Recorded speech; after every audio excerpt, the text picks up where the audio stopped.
Hello friends, કેમ છો? જય ગણેશ, જય શ્રી કૃષ્ણ. સો યસ, પૂનમ આવી ગઈ. જઈએ આપણે ડાકોર. બટ અત્યારે રાતના વાગ્યા છે 1:30 અને મારા ફ્રેન્ડનો જસ્ટ કોલ આવ્યો કે એની બહેનનું સહેજ એક્સિડન્ટ જેવું થયું છે અને થોડુંક વધારે મને એના વાત પરથી લાગ્યું કે ટેન્શનમાં છે છોકરો. એટલે પહેલાં તો ભાગીએ છે અને મળીએ છે અને પછી જો સેટ થશે ટાઈમિંગનો નીકળાયું હશે તો જઈશું ડાકોર.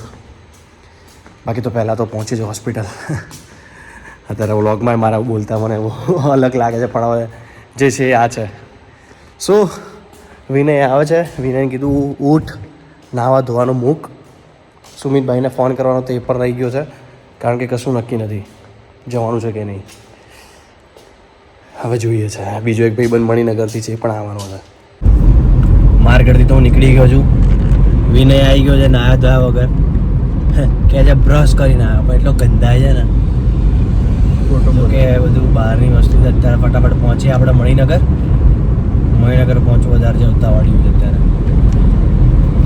એવું ઉડતું ઉડતું આમ તમે વિચાર્યું ના આવે ને એવું થઈ જાય. તો કેવી હાલત છે. ભગવાન કોઈને હોસ્પિટલ ના બતાવે ભાઈ.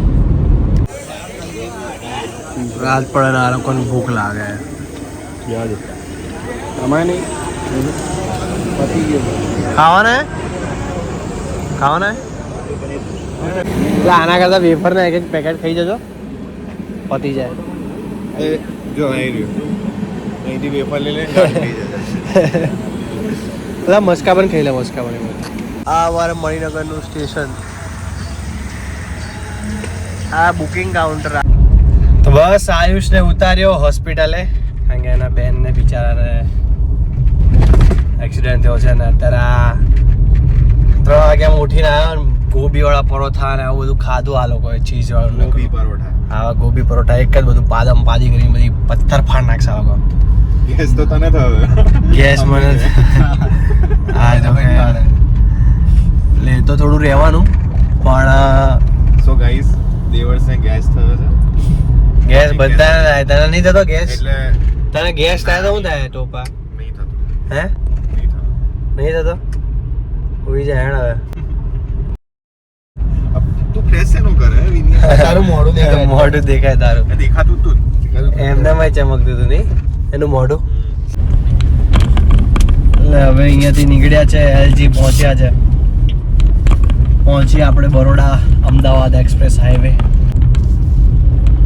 બસ ડાકોર શાંતિથી સહી સલામત પહોંચી જઈએ. ભગવાન કરે રસ્તામાં ધુમ્મસ ના દેખાય ગઈ વખત જેવું.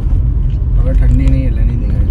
ઠંડીની તો સ્વેટર તો પહેર્યું એ ટોપા. ઠંડી પણ એ વખતે વધારે હતી. પણ ગાડીમાં ગાડી નહીં લાગે, પણ ધુમ્મસ ના હોય. ધુમ્મસ હતું. ધુમ્મસ હશે ને તો ફાટી પડશે આપણે બધાની. એકચ્યુઅલીમાં કેવું છે કે આ ભાઈને કાલે ઓફિસ જવાનું છે, કુશલ વરિયા. તારે બી ચાલુ જ છે? મારે બી ચાલુ છે. મારે જવાનું. મારે હમણાં તો કીધું તો કહેતો હતો કે જો હું ઉઠાય તો જઈ. દિવસે મારે ચાલુ છે. મારે કામ કરવાનું. મારે વિડીયો તો મૂકવાના ને. બ્લોગ એડિટ કરીને મૂકવો પડશે બાકી. તો અમે પહોંચી ગયા છે સિટી ઓફ કૃષ્ણ, ડાકોર. બસ આ બ્રિજ ઉતારીએ અને ત્યાં જ અત્યારે તો સરસ મજાના ચંદ્રમા દેખાય છે. સવારના 5:23 એટલે 5:30 થવાની તૈયારીમાં છે અને અમે પહોંચી ગયા છે. જોકે મણિનગર જતા એટલે વહેલા પહોંચી ગયા. 1.5 કલાકમાં વાંધો આવ્યો નહીં. પેલા ડેકી ખોલ, આનો સામાન લેવા દે બધો. ડેકી લોક ખોલ. લોક એટલે ખુલી જશે. મને બધા ભગવાનના રૂપમાં સમજશે. દેખ લઈને આવે. કુશલ પૈસા લઈને આવે. અરે ઓલું વિડીયો બનાવ્યો હતો ભગવાન વાળો. બેગમાંથી પૈસા કાઢે અને વાત બધા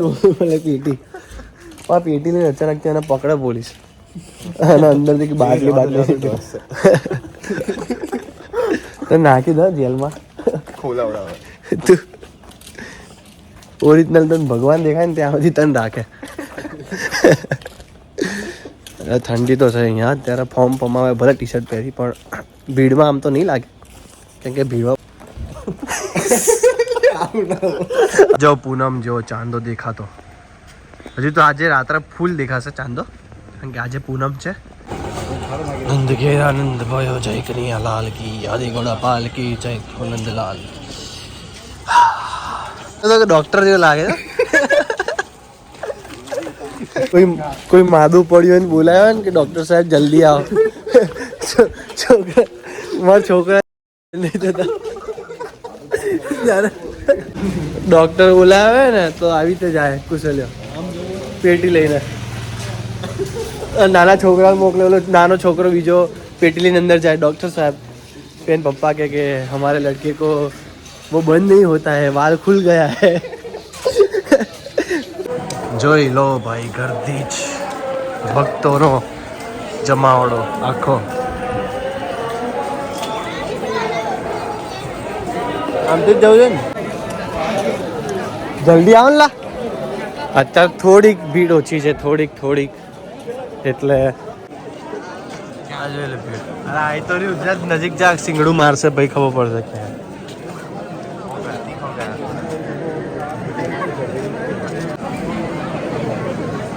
એટલે ઊભી રહી ગઈ લાઈન જવા દે હેડો. હલો એ તો ભીડ છે પાછળ. બાપરે હા બસ અમે ધક્કા ખાતા પાછળથી ધક્કા આવે આગળ જવાનું જેટલા પહોંચાય ખાલી ઊભું રહેવાનું તો ધક્કા ખાઈને પહોંચી જાય. હા કાકા નહીં પડવા દે.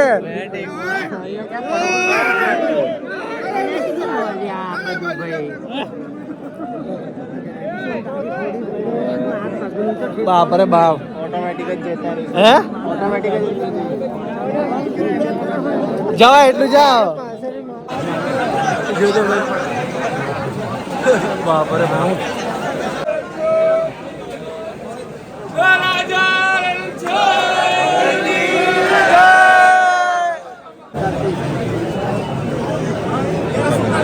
એ શું હતા આપણે એમનું ઉતાર્યું ગોપ્રો લઈને ઉતાર્યા હતા આપણે મોબાઈલ લઈને એમનો વિડીયો ઉતાર્યો. હે તમારે હા વાંધો હાલો રાયક મહારાજને ધરાવે સફેદ દારૂનો પ્રસાદ મંદિરના મંદિરે મળે છે.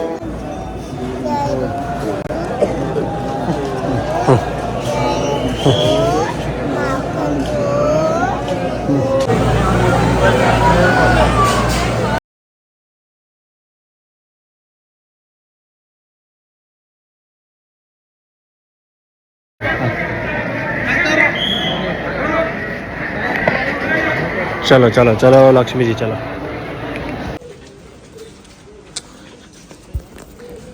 દર્શન ને લક્ષ્મીજીના દર્શન ને રણછોડરાયના દર્શન કરી લીધા. હવે અમે જઈએ છીએ ડંકેશ્વર મહાદેવ.